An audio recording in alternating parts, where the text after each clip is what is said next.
aujourd'hui marque une étape décisive dans notre politique de financement des mobilités régionales, en instaurant le versement mobilité régionale qui, je le rappelle, a été créé par la loi de finances pour 2025.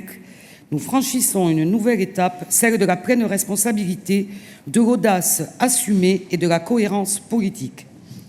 Depuis des années, nous avons engagé un vaste mouvement en faveur des mobilités du quotidien. Ces mobilités sont essentielles car elles permettent de relier les zones rurales au centre urbain, d'assurer la desserte des bassins d'emploi et d'offrir aux jeunes un accès à l'éducation, à la formation et à la culture. Ces mobilités sont le ciment de notre cohésion territoriale et sociale. Le succès de nos mesures telles que la gratuité des transports LIO pour les 12-26 ans, les trains à 1 € pour les salariés ou encore la fréquentation record de nos lignes ferroviaires démontrent une chose. Lorsque le service public est accessible, il est utilisé. Ces initiatives ont transformé la vie quotidienne de milliers de concitoyens, leur offrant de nouvelles opportunités et une meilleure qualité de vie. Cependant, il faut le dire clairement, ces politiques volontaristes ont un coût et les financements traditionnels, en particulier ceux issus de l'État, ne suffisent plus à soutenir la montée en puissance de nos engagements. C'est dans ce contexte que le versement mobilité régionale intervient. Ce dispositif, encadré par la loi, constitue une ressource dédiée, stable et solidaire, prélevée auprès des entreprises de plus de 11 salariés dans les territoires où l'offre de transport régional est suffisamment structurée. Il est important de souligner que ce n'est ni une taxe punitive, ni un impôt déguisé. C'est une contribution équitable au financement d'un bien commun dont les entreprises sont aussi les bénéficiaires. Car, soyons lucides, sans train, sans car, sans port d'échange efficace, il n'y a ni fluidité des déplacements, ni attractivité économique, ni justice territoriale. Les entreprises ont tout à gagner d'un système de transport performant qui facilite les déplacements de leurs employés et renforce l'attractivité de notre région.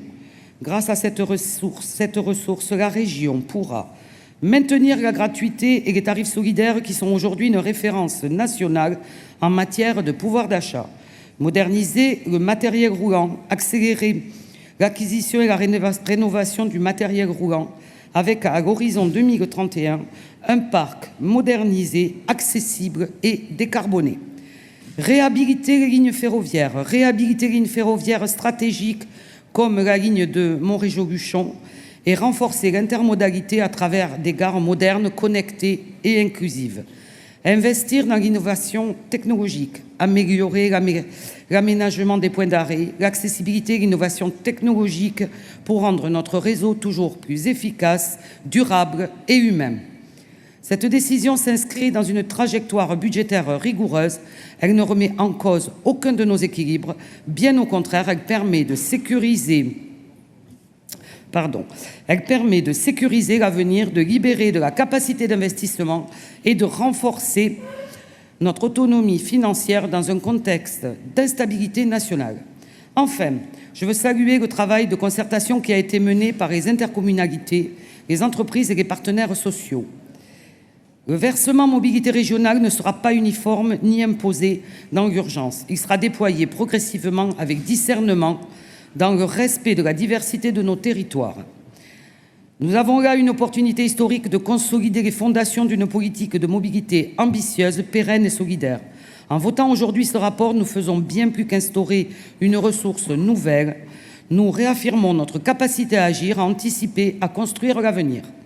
Je vous invite donc avec responsabilité et conviction à approuver ce rapport. Le groupe RGC l'approuvera. Ensemble, continuons à faire de l'Occitanie une région exemplaire en matière de mobilité, une région où chacun peut se déplacer librement et facilement, une région tournée vers l'avenir. Je vous remercie.